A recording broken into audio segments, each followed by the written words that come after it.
Hi friends, welcome back to our channel. Today Friday అండి. ప్రసాదం కింద నేను లెమన్ రైస్ చేయబోతున్నాను.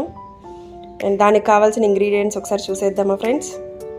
ఇట్లా అన్నీ రెడీ చేసి పెట్టుకుంటే 10 minutesలో మనం లెమన్ రైస్ చేసేయచ్చండి. అండ్ బాక్సెస్ ఇవ్వడానికి కూడా ఇది చాలా ఈజీగా ఉంటుంది. మార్నింగ్ ప్రసాదం కింద చేస్తున్నట్టు ప్లస్ బాక్సెస్కి ఇవ్వడానికి ఈజీగా ఉంటుందండి.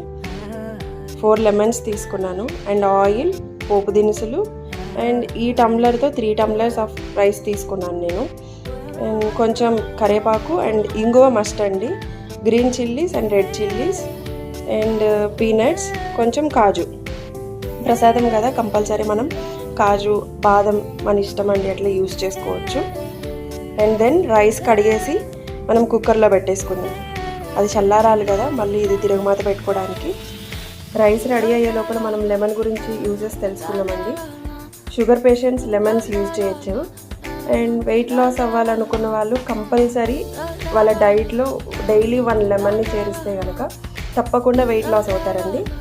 అండ్ ఇంకా నిమ్మపండులో మన బాడీకి కావాల్సిన మెగ్నీషియం కూడా ఉంటుంది. ఇది లేకపోతే మన శరీరం సరిగా పనిచేయదు. అండ్ విటమిన్ సితో పాటు ఇంకా మన బాడీకి కావాల్సిన పోషకాలు కూడా లభిస్తాయండి నిమ్మపండు. రెడీ అయిపోయింది ఫ్రెండ్స్. ఇట్లా ఒక పళ్ళెంలో చల్లారబెట్టుకున్నాను అన్నంని. అండ్ ఒక స్పూన్ ఆఫ్ సాల్ట్ వేసాను. అండ్ 2 lemons జ్యూస్ యూస్ చేశానండి. సరిపోకపోతే ఇంకొంచెం యూస్ చేసుకోవచ్చు. ఫస్ట్ రైస్లో లెమన్ జ్యూస్ అండ్ సాల్ట్ కలిపి పెట్టుకున్నానండి. అండ్ నెక్స్ట్ మనం కడాయి పెట్టుకున్నాను. దాంట్లో 1 cup ఆఫ్ ఆయిల్ వేసానండి. ఇప్పుడు మనం పల్లీలు వేయించుకుందాం. ఇట్లా గుప్పెడు సరిపోతాయండి.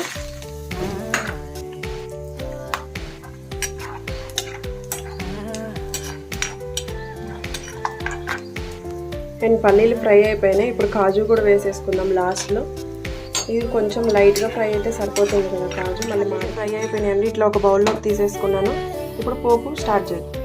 ఫస్ట్ అయితే శనగపప్పు వేయించుకుందామండి. కొంచెం ఫ్రై అయ్యాక మిగతా పోపు దినుసులు వేసుకున్నాము. శనగపప్పు ఫ్రై అయింది ఫ్రెండ్స్. ఇప్పుడు నెక్స్ట్ మిగతా అన్నీ వేసేసుకున్నాము.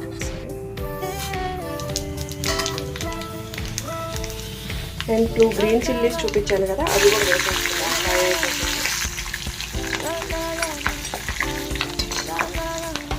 ఇప్పుడు రెడ్ చిల్లీస్ కూడా యాడ్ చేసేద్దామండి. అండ్ ఇంగువ అండి ఇప్పుడు కొంచెం ఎక్కువ వేసుకోవాలి. కొంచెం గుళ్ళో ప్రసాదం స్టైల్లో వస్తుంది కొంచెం ఎక్కువ యూజ్ చేయడం వల్ల. అండ్ దెన్ కరివేపాకు, 1 స్పూన్ పసుపు ఫ్రై చేసుకుని ఆఫ్ చేసి ఇప్పుడు రైస్లో పల్లీలు యూజ్ చేశానండి. అండ్ నెక్స్ట్ తిరుగుమాత అయితే దీంట్లో వేసేస్తాము. ఇట్లా అంతా వేసేసుకున్నాం కదా, ఒకసారి కలిపేద్దామండి అంతాను.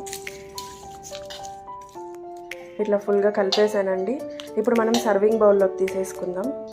ప్రసాదం బౌల్ రెడీ చేసేసాను ఫ్రెండ్స్. ఇట్లా సర్వింగ్ బౌల్లోకి తీసుకొని దేవుడికి పెట్టడమేను ప్రసాదం కింద. Thank you.